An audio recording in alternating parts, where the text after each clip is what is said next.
noches. Está conmigo de nueva cuenta y le agradezco que vuelva a esta oficina el Bester Gordillo. Hola, Carlos, qué gusto. Profesora, a mí me impone estar con una mujer que lidera el mayor sindicato que hay en México y uno de los más grandes de América Latina. Así es. Casi 1.100.000... ¿Agremiados? 200.000 trabajadores, sí. Bueno.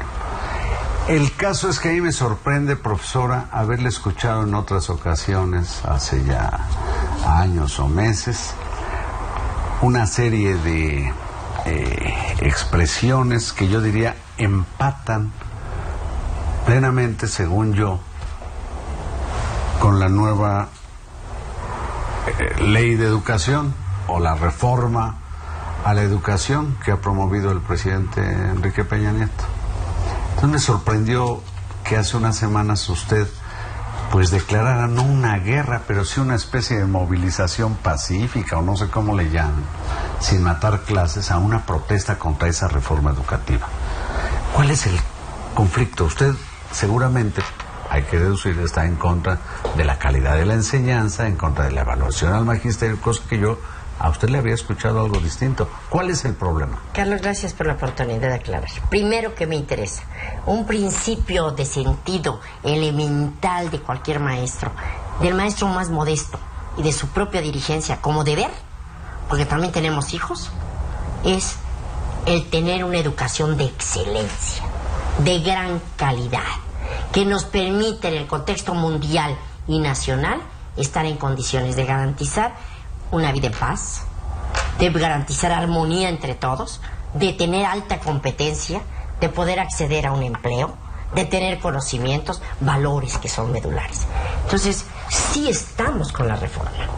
Además, y no solo estamos con la reforma, estamos de acuerdo con los puntos por una razón elemental. Hace un momento decías, Carlos, que el presidente Peña, su reforma. Yo quiero aclarar que es una reforma que surge de un pacto donde está el PAN, el PRD y el PRI. ¿Sí? Lamento muchísimo, profundamente, que los señores del PAN, por sus conflictos internos de orden político, no califico personas, pero por sus conflictos, no hayan estudiado un poco y revisado a fondo lo que hicieron sus dos gobiernos, el del expresidente Fox y el del expresidente Calderón. Lo lamento. ¿Qué hicieron? De los del PRD, bueno, ni lo analizo más por una razón elemental. Siempre han estado apoyando a la coordinadora, a los que faltan y a los que no les importa qué pase con México. La Coordinadora Nacional de Trabajadores de la Educación, que es la facción disidente del liderazgo del CENTE, Sindicato Nacional de Trabajadores de la Educación, que usted lidera. Así es. Entonces, es decir, el PRD normalmente ha estado asociado a la CENTE y en contra de usted. Así es, pero no mía, en contra. Yo creo que el problema ese ya no solo es un problema sindical, no es un problema intragremial, es un problema de gobierno, de Estado, Estado. Ya iremos a eso. No. Pero por lo pronto, sí, queda planteado, pero por lo pronto le extraña que el Partido Acción Nacional se olvide, dice, de lo que hicieron dos de sus presidentes. Así es. Fox y Calderón. Así es. ¿De qué Con el presidente Fox armamos el Instituto Nacional de Evaluación Educativa. Fue una de las primeras grandes acciones. Nada más que el Instituto de Evaluación lo conformaba el CENTE, empresarios y nosotros, y la autoridad educativa, perdón. Lo que nosotros pedimos después es que se volviera un órgano independiente. Eso está planteado en la nueva Fuera ley. Independiente del gobierno e independiente del sindicato, que realmente le diga tanto a la SEP como al sindicato en qué estamos fallando. No calificando, evaluando para ir corrigiendo nuestras deficiencias. Eso lo hicimos con el presidente. Hicimos la gran reforma de secundarias, donde está nuestra crisis. Y la hicimos con el presidente Fox, siendo entonces secretario no un recomendado mío, no siendo alguien que yo tuviera nada que ver, que fue el doctor Reyes Tamés, con quien logré establecer una relación de amistad, de afecto y de cordialidad. Hicimos entonces algo que nos criticaron mucho, lo de guía de padres de familia. Ustedes recuerdan un programa allí para orientar a los papás de su responsabilidad. Pero hubo un evento de gran trascendencia que se llamó el Compromiso Social por la Educación Pública. Este evento se celebró en Antropología e Historia y estuvo la crema innata de toda la sociedad mexicana, desde banqueros, empresarios, Televisa, TV Azteca, Slim, estuvo don Roberto Hernández, muchos, y gente común, intelectuales, mucha gente. Y ahí dijimos que la educación era tarea de todos y que era un compromiso y que todos teníamos que entrar con seriedad a hacer. Yo creo que ese fue un magnífico logro que nos permitió avanzar en esto. Y nos fuimos a perfeccionar el sistema de carrera magisterial. Con el presidente Calderón también tuvimos avances muy importantes, particularmente, varios, particularmente. No, pero dígame solo dos. Bueno, uno, que me parece medular, los consejos de participación social, que los padres de familia y otros actores puedan incidir en el proceso de enseñanza, en el proceso educativo, en que tengamos mejor relación con ellos, que podamos orientar a los padres. ¿Otro sería el concurso por las plazas? No, bueno, ese fue una propuesta de nosotros, no fue del gobierno. ¿Cuál? El de que debe quedar muy claro, el 50% de las plazas definía quién dárselas la SEP y el otro 50% lo definía el sindicato. Es un acuerdo que sí tienen muchos sindicatos. Bueno, nosotros dijimos, estamos cansados de que haya este argumento de que siempre nos cuestionan que las plazas se venden, o las vende la burocracia del gobierno o el sindicato, o las vende mi burocracia, que la puede haber y la combatimos. Yo no sé si somos perfectos. Y entonces dije, pongo mis 50, pongan la SEP sus 50 y vamos a hacer concurso. Una evaluación de concurso. Nada más les quiero pedir algo, que revisen normales, porque pervirtieron en gobiernos anteriores una concepción que es medular. En lugar de que sean normalistas, soy licenciados en pedagogía. Y como ya son licenciados en pedagogía y perdimos la vocación, o sea, perdieron esos nuevos, la vocación, a veces no quieren ir a las zonas lejanas, a veces no quieren retirarse, porque yo creo que sí debemos tener maestros bien preparados, pero esencialmente con vocación. Un profesor egresado de la Escuela Normal Superior, como que valiera vocación. Menos que quien sale de la Universidad Pedagógica. ¿De la universidad? No, de una universidad X, porque salen maestros de la Universidad Nacional Autónoma, de universidades particulares, de universidades y salen como públicas, si fueran más picudos licenciados o picudas que los profesores que salen de las escuelas podrían normales. Podrían serlo, nada más que mi planteamiento como sindicato es, para ser un maestro se deben tener las medidas, los exámenes, las pruebas, las evaluaciones, concursos más pesadas. El que quiera ser maestro, que sea por vocación y esté dispuesto a dominar el conocimiento. Pero que así le paguen. Porque educar no es una tarea fácil. Es un desgaste de nervios, de oídos, de profundas tensiones. Un trabajo de 5 o 6 horas diarias en escuelas y en de 200 pésimas, días al año. Que también elevamos el calendario escolar con el presidente Fox. No era ese. O sea, más días de clases. Los 200 días hizo. Y con el otro gobierno, y particularmente, hubo alguien que dijo que ahí no fue cierto, pero no quiero discutirlo, en paz descanse, con el secretario de Educación, que falleciera lamentablemente, sí. Con él, entonces sí empezamos a hablar sobre ello, de la evaluación magisterial. ¿Cómo evaluar? ¿Y cuál fue la tesis de ambos? En un acuerdo muy bien organizado, que reconozco la actitud, fue: tenemos que ver dónde están nuestras deficiencias para poder elevar la calidad de la educación. Es con Alonso Lujambio con quien empieza a tratarse esto de la evaluación. Las cosas de fondo sí, bajo palabra de honor. Bajo palabra y no miento. Qué lástima que se hubiera enfermado entonces. Qué pena. Con suerte no estaríamos en Qué pena, porque además no se deben olvidar ustedes de algo. Qué pena porque estuvimos muchos meses sin secretario de Educación. Sí, yo lo sé. Hubo un comisionado que además era el que manejaba la campaña, en fin, no voy a meter a la política, de alguien que jugaba por la presidencia de la República. Pero con Lujambio fueron los consejos de participación social, la evaluación y el gran problema que nos metimos con los empresarios. Entonces, ¿cuál es el problema con esta reforma? ¿Por qué hacerla de tos, profesora? No, no es hacerla de tos. Hay un asunto que es medular. No hagas cosas buenas que parezcan malas. No amenaces. Exhorta. Los maestros no están para que los amenacen. ¿Y en dónde está la amenaza? En una palabra, en mi opinión, perversa, que creo estos que estuvieron en esa mesa metieron y que hubo resistencia del PAN para que desapareciera. Y del propio PRD. Los dos partidos y yo creo que hasta el PRI. La permanencia.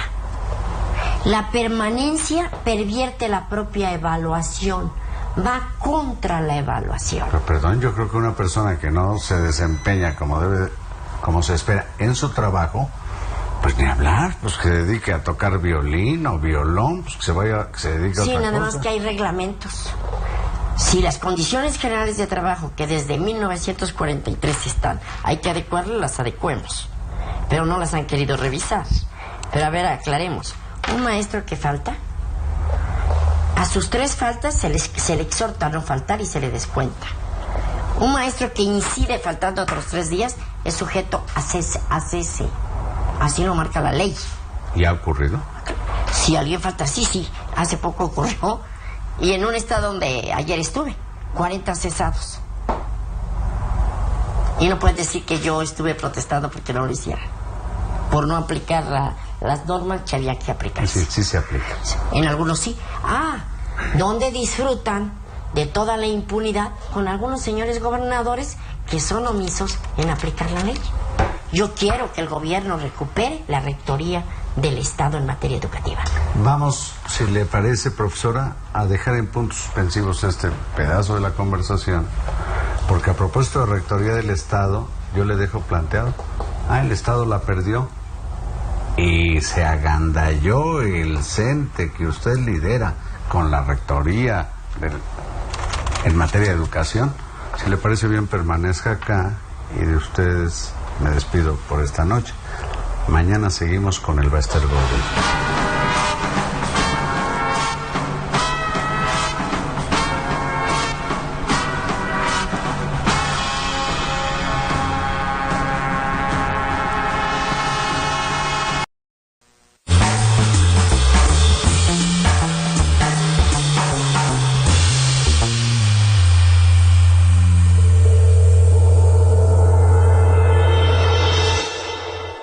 El Bester Gordillo, muchas gracias por permanecer aquí. A ustedes los saludo de nueva cuenta. Para nosotros el mismo día, para usted ya es martes. Pero quedamos anoche en puntos suspensivos.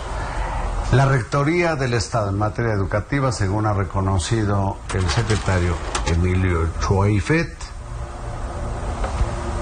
la perdió. Ergo, la acaparó el CENTE. No, ¿por qué? Que la recupere. Y que la recupere es que cumpla sus funciones. Entonces, ¿en razón de qué? La Rectoría del Estado también está marcada en el tercero constitucional.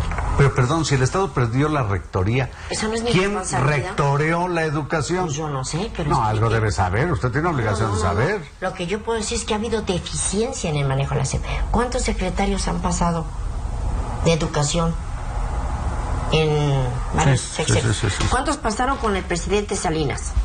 ¿Cuántos pasaron con el presidente Zedillo? ¿Cuántos pasaron con el único que mantuvimos, los 6 años, fue con el presidente Fox? Y con el presidente Calderón, la que llegó en primer término, llegó pensando en otro asunto que no en la SEP. Y luego, el que se queda, se nos enferma y se muere. Alonso Lujambio. Entonces, perdón, ha habido omisión de la propia Secretaría. Pero a lo que me refiero, maestra, le pido que sea usted muy directa en su respuesta, es así: la Rectoría del Estado la perdieron los gobiernos tanto del Priato como del Panato. ¿Quién rectoreó la política educativa? Yo digo, pues el Bester Gordillo y su sindicato. Si no es así, dígame, ¿Quiénes se hicieron Yo creo cargo que el de Estado ese mexicano ha sido omiso en su responsabilidad.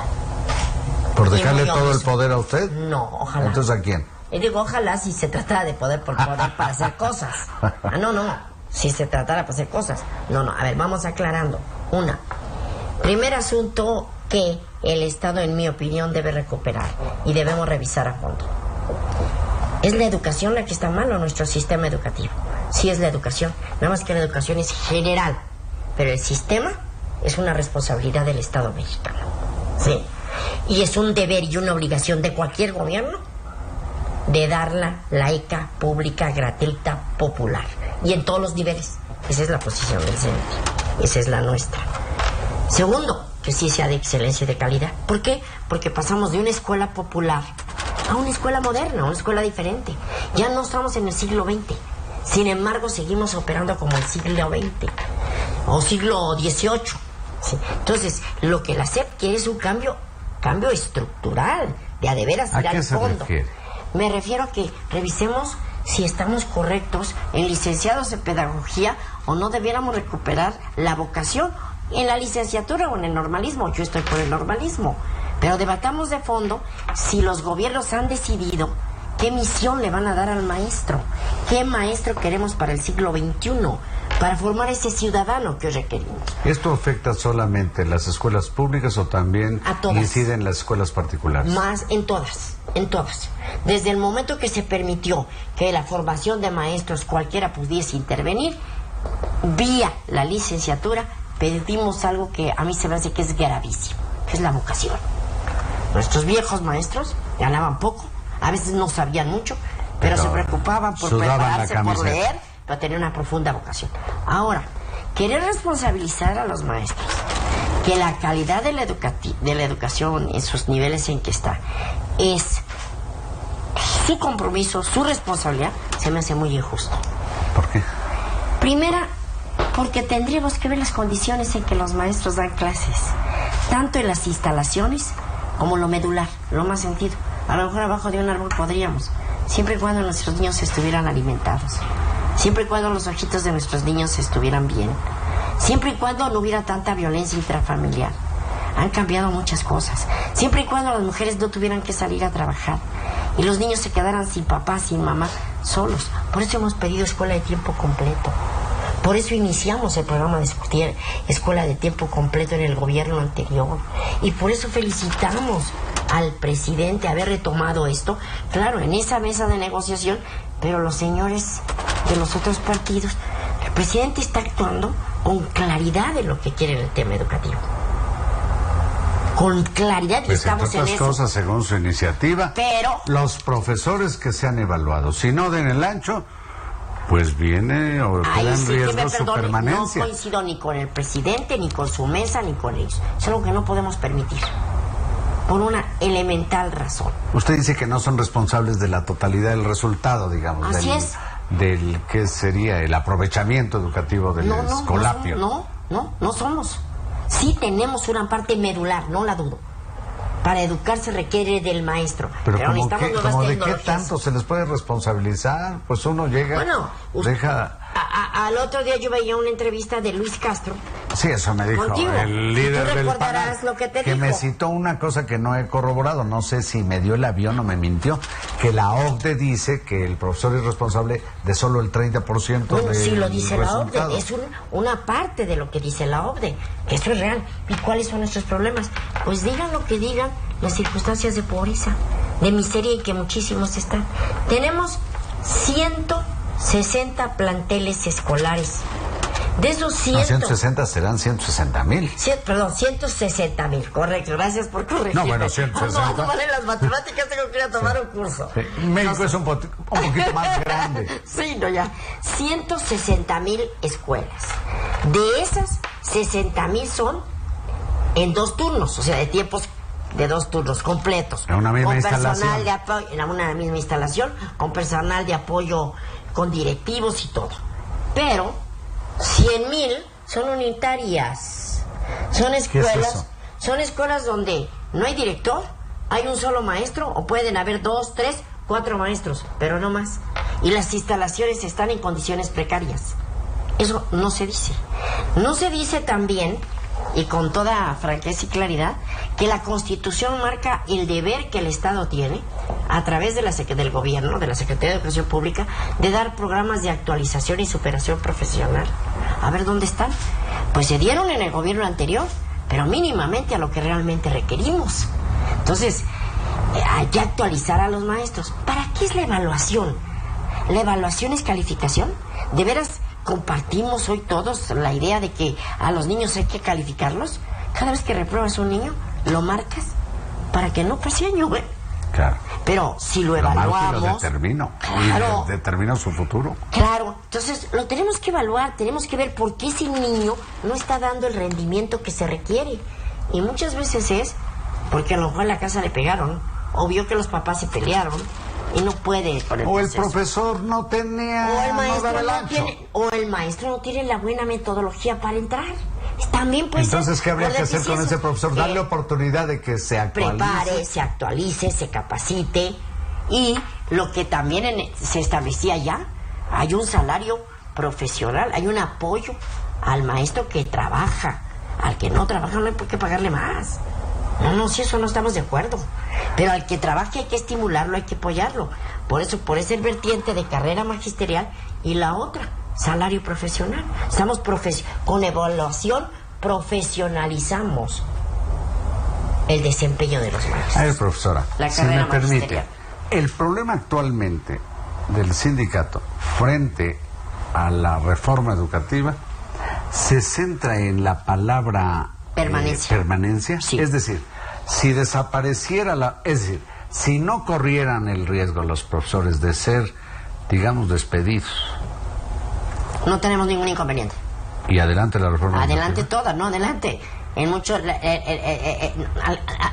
ya está, insisto. El gobierno está enviando cartas a todo el magisterio diciendo que no corre ningún riesgo de perder sus derechos laborales. Eso tenemos que tener la garantía, nada más. Que esa Entonces palabra que quiten no la palabra porque quedaría en... Que la revise el Congreso. Porque quedaría en la Constitución, Además ¿verdad? es anticonstitucional, por muchas razones. Hay una ley laboral. Hay una ley laboral. Entonces, yo creo que esa palabra, que además la discutí, la analicé en varios niveles, pues es mi deber, fue mi deber antes de llegar a ese Consejo Nacional. Se los dije, no es así, no puede ser.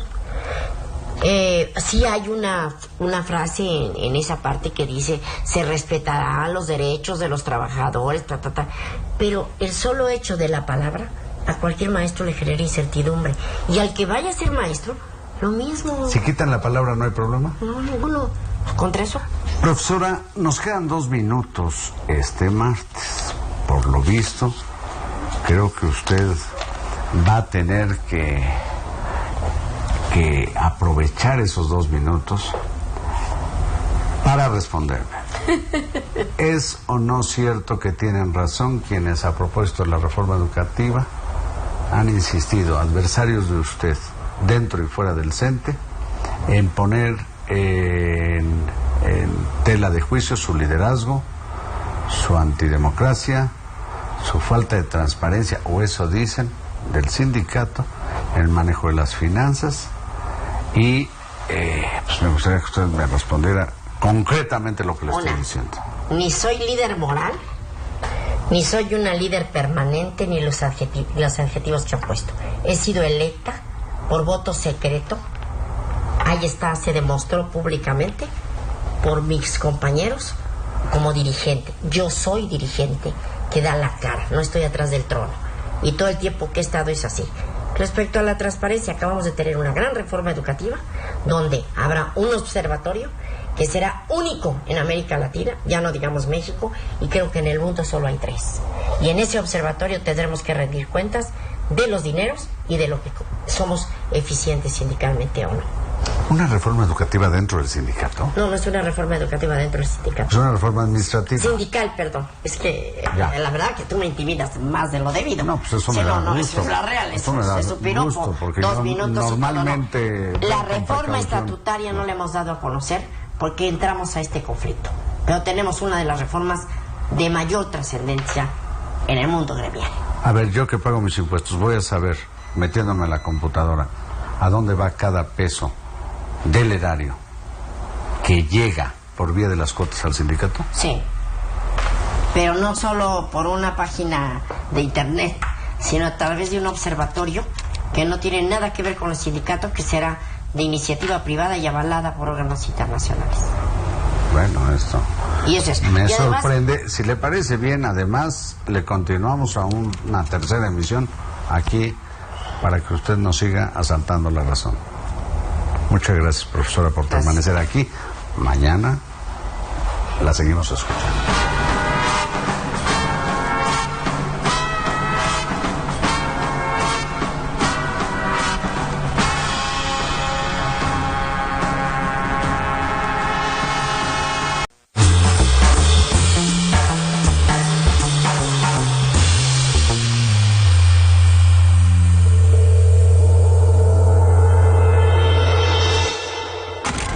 Buenas noches.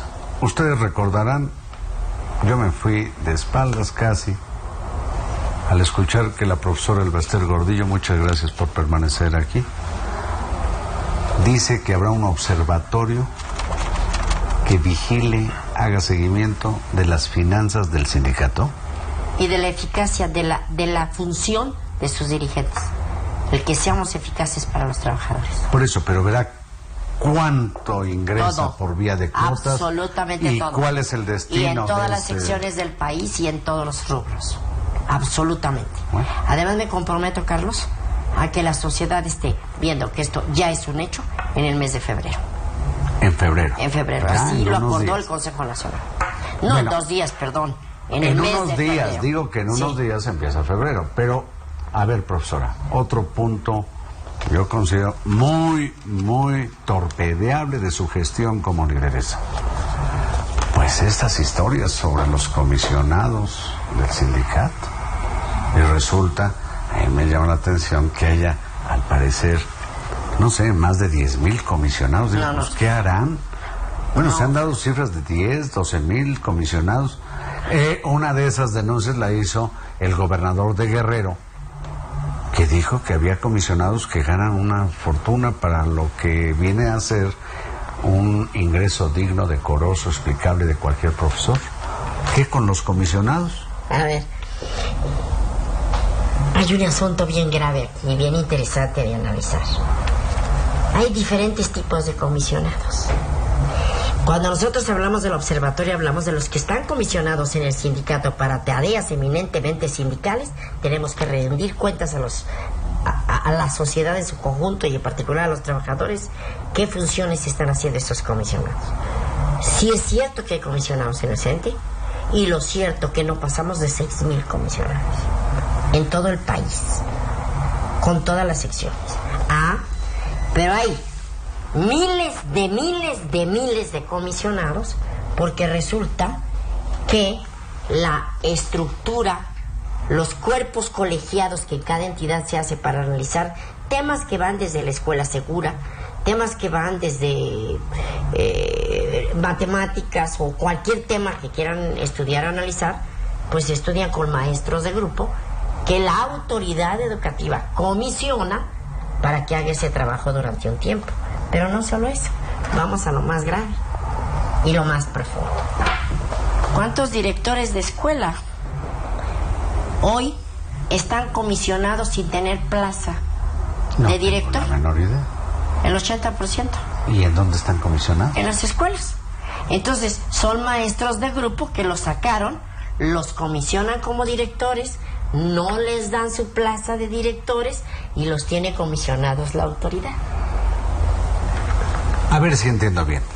¿Es mayor el número de comisionados por decisión del gobierno, entiendo, federal y de los gobiernos estatales que el número de comisionados del sindicato que usted afirma que son alrededor de 6,000? No.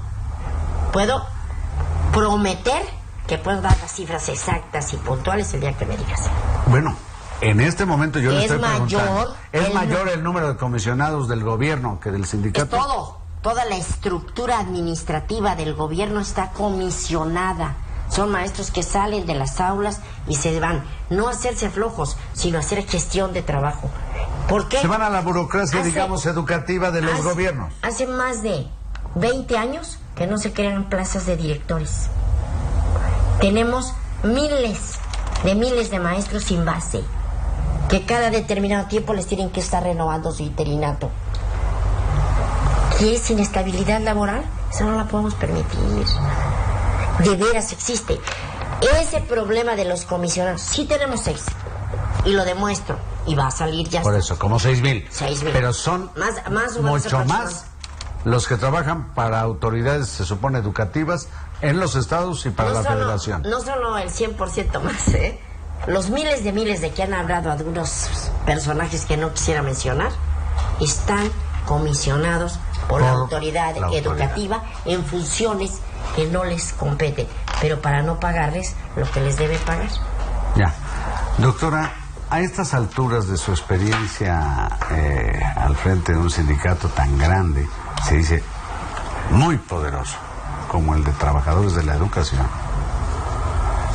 ¿qué siente usted ir, metafóricamente lo digo, del brazo y por la calle de quienes le han, si usted me permite la expresión, quienes le han ofendido tanto y acusado tanto como son los disidentes de la Coordinadora Nacional de Trabajadores de la Educación, que según los spots que ha promovido el CENTE, pues más bien se dedican a hacerla de tos?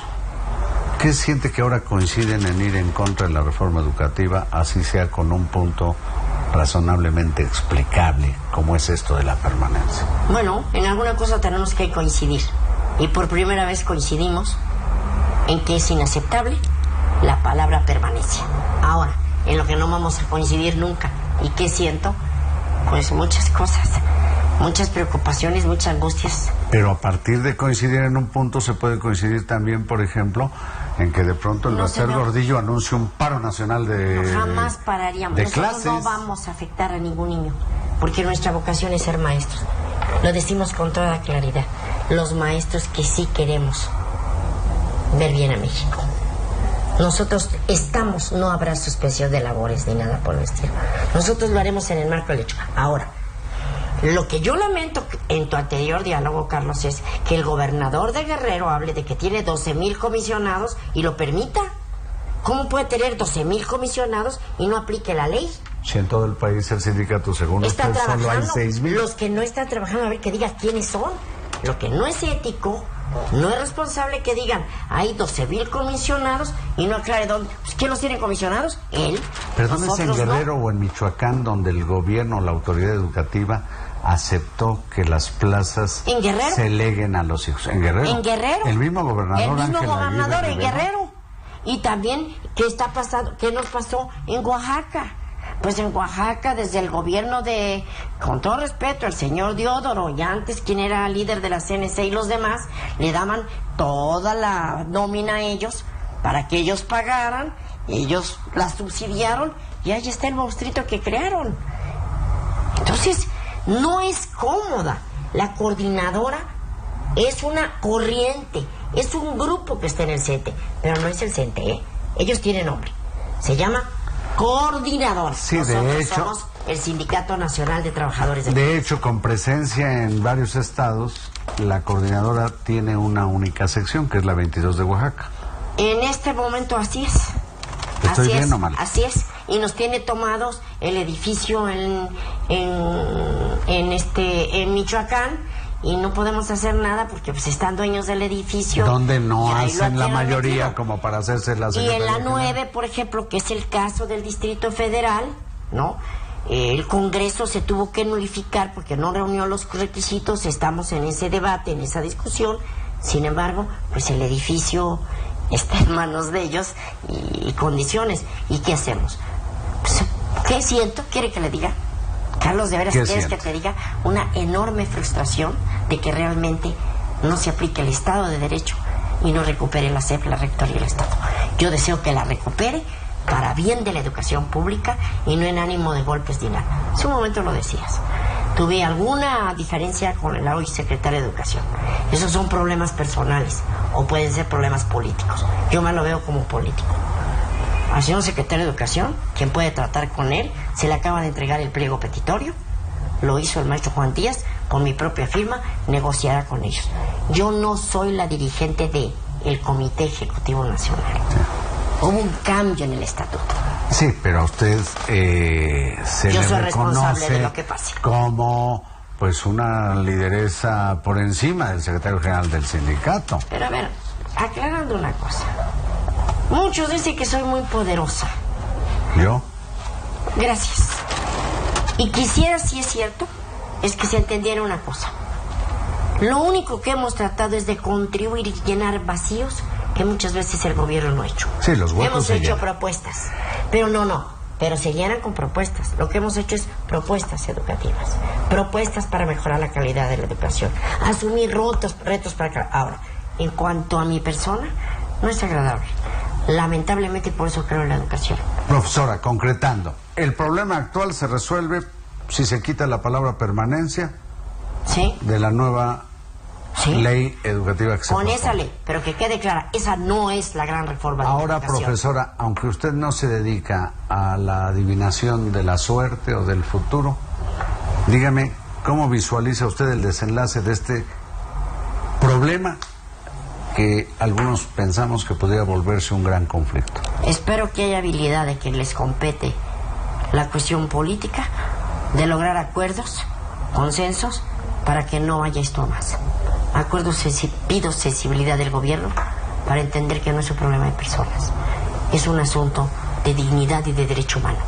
Necesitamos garantías en el empleo. No nos basta el se respetarán los derechos. No. Hace falta que quiten la palabra permanencia, que parece condicionar, o más bien ser la consecuencia, la no permanencia, de una evaluación desfavorable al profesor. Y si me permite, Carlos... Con eso terminamos, profesora. Yo permito con esto, simple y llanamente diciendo, a todos los padres de familia, a todos los niños, que jamás les vamos a fallar en el aula, que nos ayuden a verdaderamente elevar la calidad de la educación. Al gobierno, nosotros tenemos buena relación con el gobierno que sea. No nos preocupa los nombres ni los apellidos.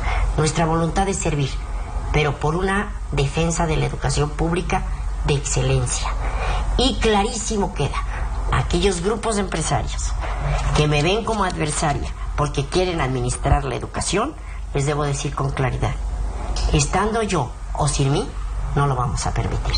Eso es a lo que le han llamado la privatización de la educación. Simulada, sí. Elbester Gordillo, chiapaneca, profesora. Carlos, muchas gracias. Lideresa, muchas gracias a usted. Gracias a tu auditorio. Muchas gracias a ustedes. Y profesora, si yo le entendí la mitad de lo que dijo, ya estoy del otro lado, pero sustancialmente este problema se acabaría quitando una palabra que por lo visto parece una insensatez, cuando el profesor no es responsable integral del problema educativo. Así es. Muchas gracias, profesora. Y a ustedes, gracias y buenas noches.